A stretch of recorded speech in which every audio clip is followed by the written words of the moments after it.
Welcome to Prescription for Justice. My name is Martin Donahue. You may notice that I'm wearing the exact same outfit as is my guest from our last episode.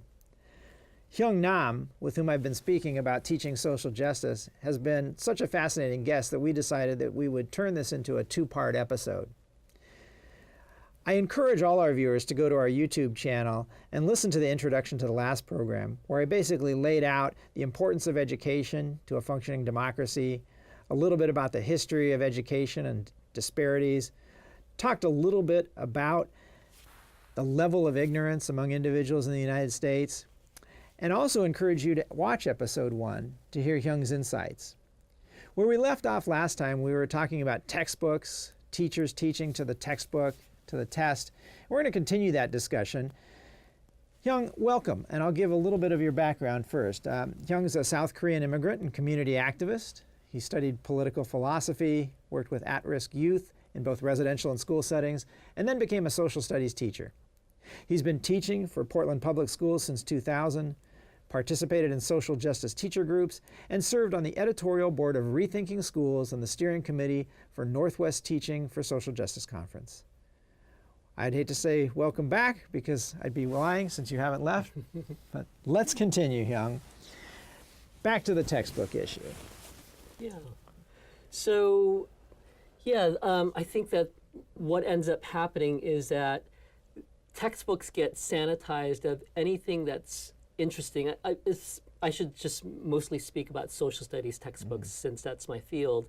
But anyway, so they will, not only the kind of censorship from the special interest groups that don't want certain things taught or the way that they want things taught, but then there's some degree of self-censorship that happens as well, just thinking that, well, if the authors write something one way, it could be seen as controversial, so they better make it really bland, really boring for students, disengaging for students. So they really become kind of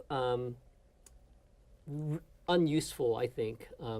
And my experience as a student as well in high school was, we raced through the textbook, I memorized all this information, and it really, by the end of the unit, I would get an A on the test, and then a couple units afterwards, I'd forget what I've learned. And by the end of the year, I walk away with no kind of lasting learning or real, and I think the most important part of learning is not just learning, discrete ideas or facts, but becoming engaged in actually developing even more questions and more curiosity. And inspired, absolutely. Exactly. And I remember the first page, I believe, of Zinn's People's History of the U.S. talks about Columbus's log entry when he met the Arawaks and he landed in the Bahamas, talking about what a peaceful people they were and how they didn't recognize weapons. They cut themselves on the swords.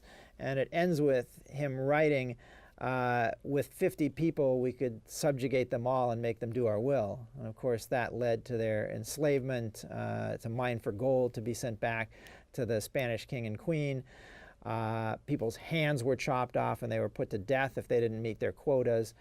And you can understand the anger among Native Americans at the fact that there's a holiday called Columbus Day, which fortunately today is only celebrated in, I think it's now 22 states.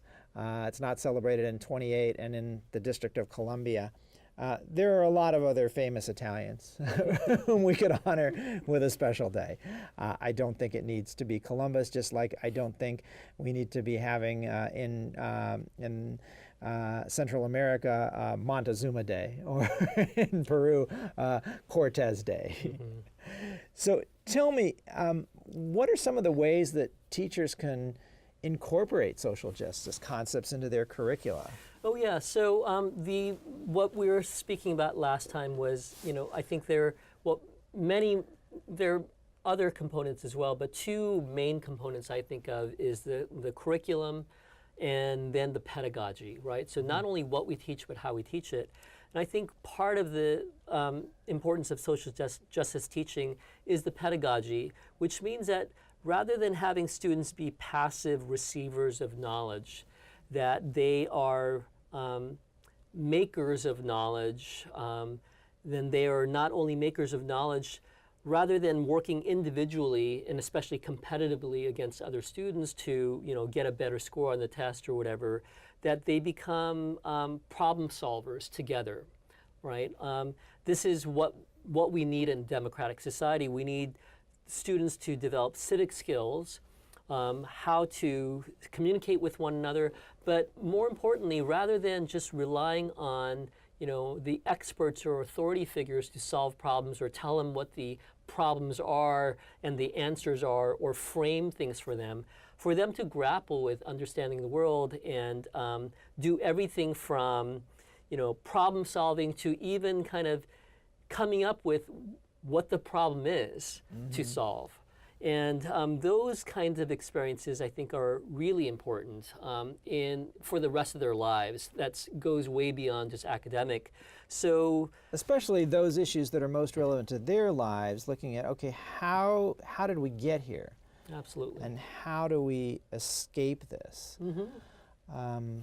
So an example of this is, say, for example, when I'm teaching U.S. history or government and teaching about the Constitution, rather than having students just read the textbook that will usually, whitewash a lot of things about the Founding Fathers and slavery and all kinds of things, and talk about the important compromises they had to make and so on, and just kind of learn a set of facts about this is who they were, and this is what they did. Of course, that's important as well. But rather than doing that, I do a role play with students where it's actually counterfactual in that they do a role play from the perspective of groups that were not allowed to participate in the Philadelphia Convention. So groups like enslaved people, groups like yeoman farmers, groups like, of course you have the plantation owners and the, bankers and merchants and so on, but also groups like, the kind of people that were part of Shays' Rebellion. And so, it is counterfactual to some degree, but it's also this kind of social history, right? This people's history that Howard Zinn talks about, because every one of those groups existed at that time, and they all had different perspectives about issues about voting and democracy, to what degree democracy should be expanded or limited. They all had perspectives about, what were priorities for the country, about slavery, about the Fugitive Slave Act.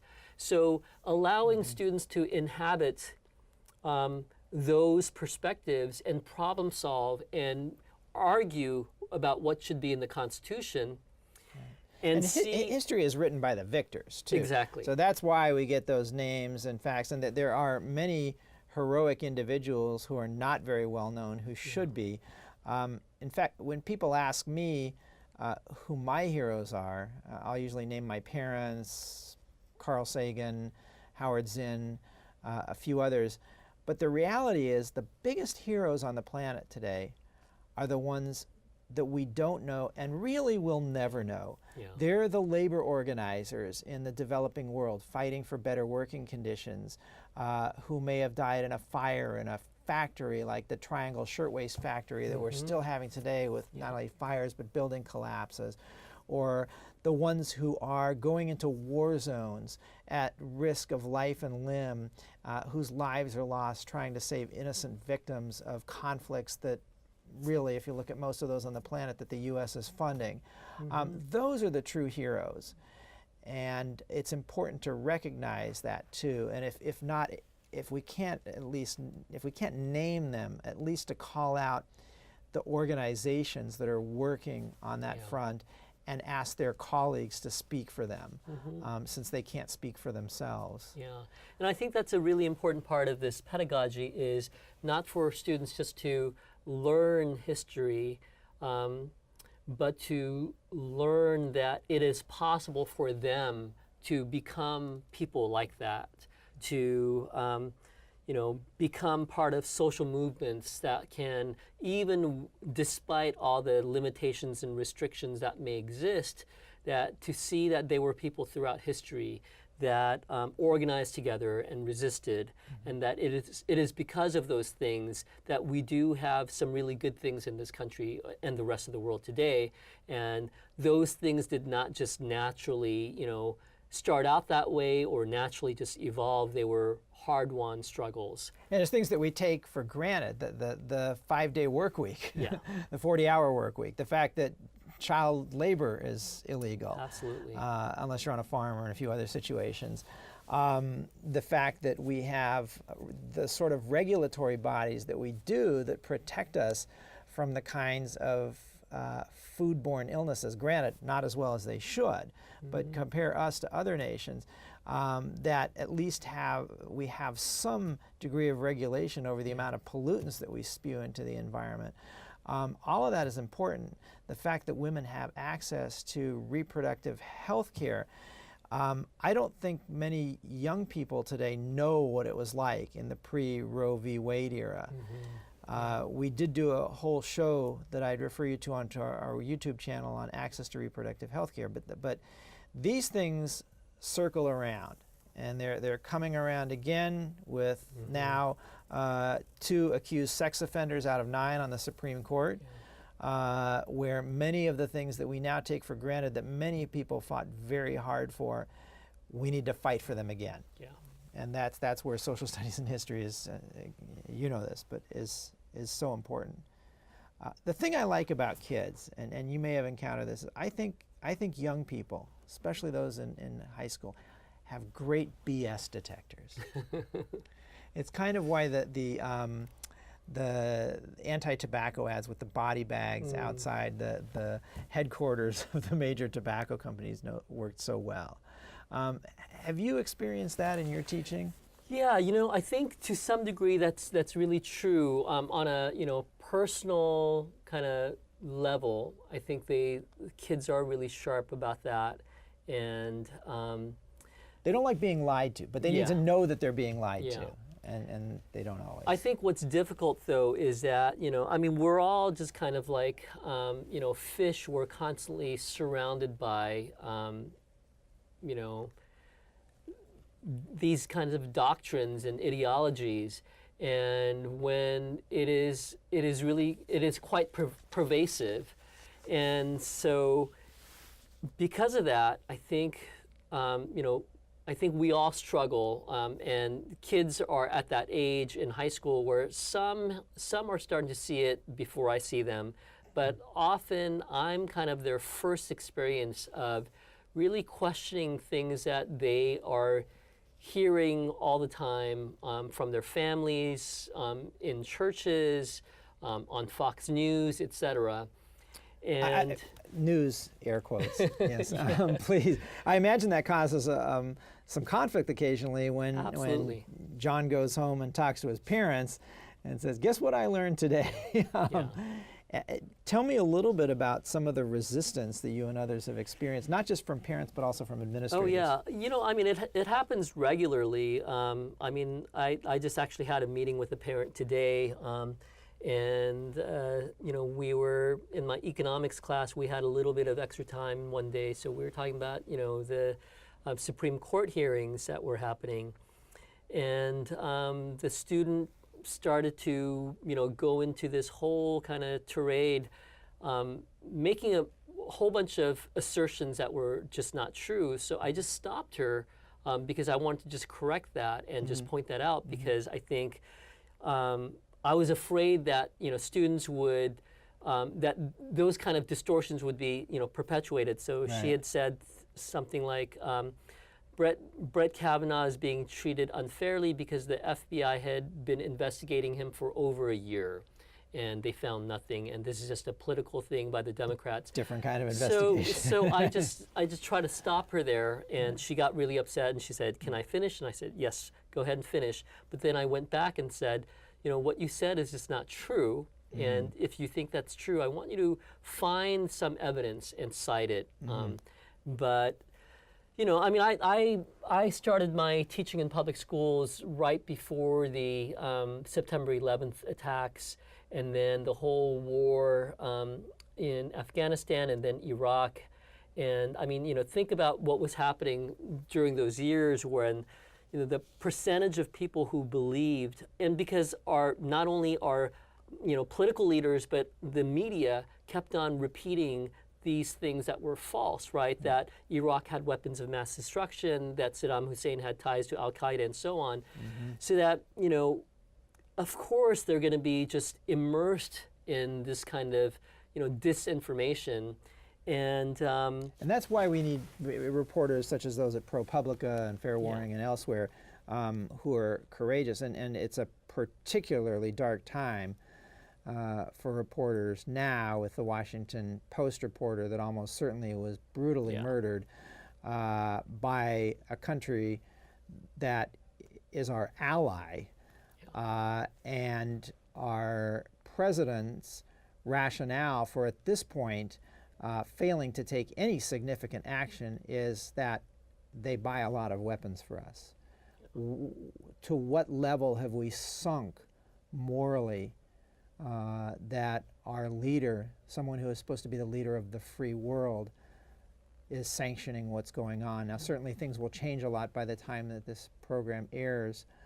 I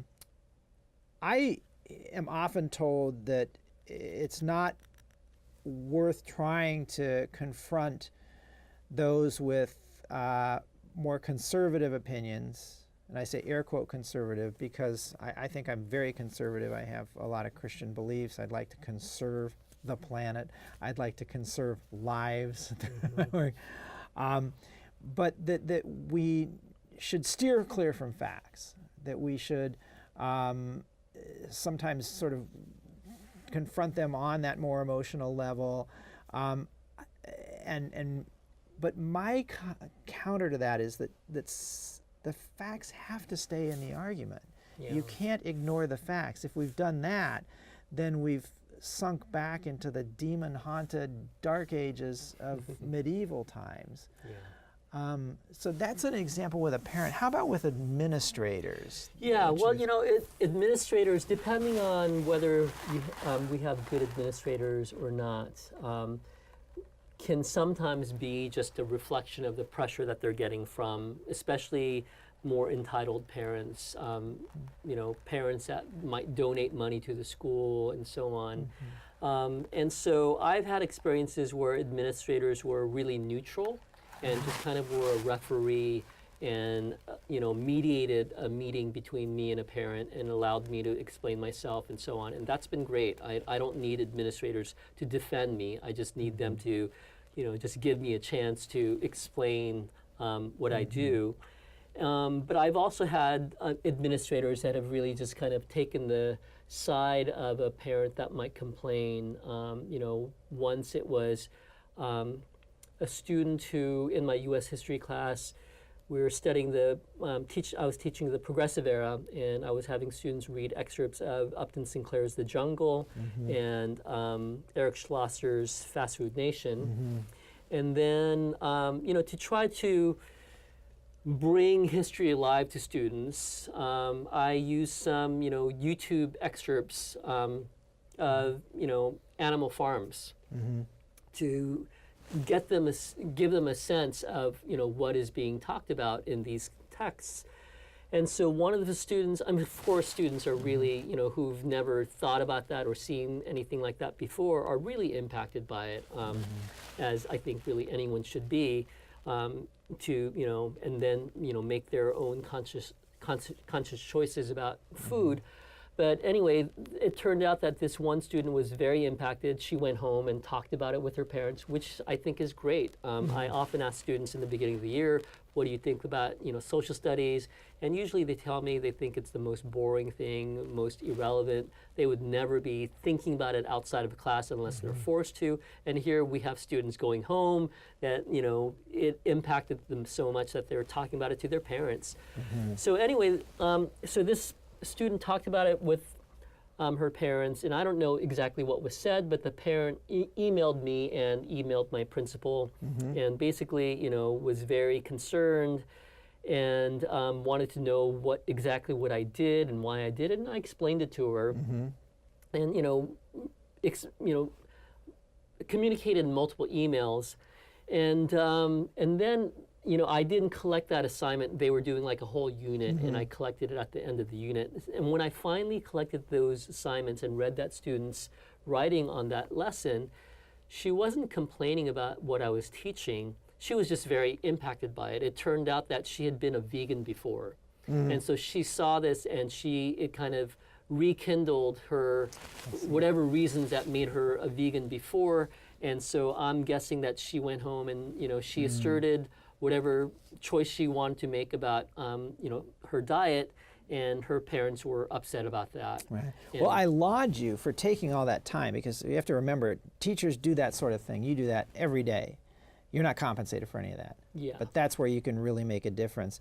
My own start in public health actually began when I started teaching literature and medicine courses in medical schools, and I decided that I was going to use works by not just physician authors, people like Keats and Chekhov and Somerset Maugham, but non-physician authors, and that I would have the stories and the poems focus on the health consequences of things like environmental degradation and social inequities and women's rights and substance abuse, and found that literature can provide an entree into the world of societies dispossessed, particularly when, as you're doing it, pairing it with a contemporary issue, be it seen through a film or a newspaper article. And I find that sort of vicarious experience is quite valuable. On the Public Health and Social Justice website, there is a page that's devoted to literature, medicine, and public health, with lots of syllabi that teachers can use, where I discuss specific works. We have just a few minutes left. I'd like to talk about teachers' unions, but I think that's a much bigger area. I want to give you some time, and we just have about a minute to 2 minutes for you to briefly tell us about what Rethinking Schools is doing and the Northwest Teaching for Social Justice Conference. First of all, Rethinking Schools is a national journal of the good kind of education reform. It's based out in Milwaukee, and we have a couple of the founders of that journal that live in Portland that are now retired from teaching for Portland Public Schools, but they're still teaching, and you know, one is working for Rethinking Schools, the other is a volunteer editor on the editorial board, but contributes a lot to the writing in Rethinking Schools. And it is a journal for public education, very clear about that, but also recognizes that we not only need to defend public education, we need to transform it, because public education, as important as it is in a democratic society, is far from perfect. And we need to improve public education, but in a very different kind of a way than the corporations want to improve public education. And the Northwest Teaching for Social Justice Conference? This is coming up next weekend. It is an annual conference. This is, I believe, the 11th year that we're having it. And our keynote speaker is Winona LeDuc. This happens every year in October. We alternate between Portland and Seattle. And we have, I believe this year we'll probably have 1,400 or 1,500 participants. So we have educators like myself that offer teaching workshops where we share curriculum, and the participants basically enter those workshops like students. So it's a participatory learning experience, and they are able to walk away with some excellent curriculum, everything from mathematics to social studies to science and so on, and also other kinds of workshops on policy and all kinds of things. Great. And I should note that this program will be up on YouTube prior to that conference. So if you get the word out from that, then I assume you can still attend this year's conference. Yeah. If not, will there be one next year? There will be one next year in Seattle, and then we'll come back the following year to Portland again. So I have just some concluding remarks. The struggle for social justice is a struggle for democracy and equality, which are critical to the survival of our country and indeed the world. Advocating for the voiceless and promoting social justice can take many forms, but all involve a willingness to speak out on behalf of the disenfranchised. Our teachers help us learn how to do this. Ralph Waldo Emerson wrote, "To know that even one life has breathed easier because you have lived, that is to have succeeded." So here's to the teachers and students of today and tomorrow, striving to create a better world. Let's give them the support that they deserve. Hyung, I want to thank you for doing 2 episodes with us. Those of you who are tuning in just at the end, you can watch this episode and the preceding episode where Hyung Nam and I have discussed teaching social justice. Again, I'll refer you also to the Public Health and Social Justice website, which has over 100 open access PowerPoint slideshows that you can use freely with appropriate citation, either in whole or in part, in your own teaching endeavors, covering a range of issues, including everything from smoking to obesity, to single-payer healthcare, to women's rights, to human rights, to food safety and food justice, be it the use of genetically modified crops and biofarming, the overuse of agricultural antibiotics, food safety, world hunger. There's an entire page devoted to environmental degradation, including PowerPoints on the coal industry. There's slideshows looking at literature and medicine. Some involve photography, with one of my favorite photographers, W. Eugene Smith, who covers Minamata disease or methylmercury poisoning. The pharmaceutical industry. I think I should stop at this point, but really, I have no interest to disclose. I'm not supported by anyone or any organization except the love of family and friends and the goodwill of people like Hyung who come on our program. I'm not making any money off the site. I make a negligible amount of money off of my book, Public Health and Social Justice, which was published in 2013 and hopefully is still relevant. If you would like to buy it, you may contact me by email or more easily go to my website. You can get a discounted coupon on the book. Again, the amount of money I make is negligible. That's not how it works in textbooks. And really, it's more of a reader than a textbook. So I should be a little careful in saying that. It can be used by anyone from high school age on up. Thank you again, Hyung. This has been Prescription for Justice. My name is Martin Donahue. Please join us next time.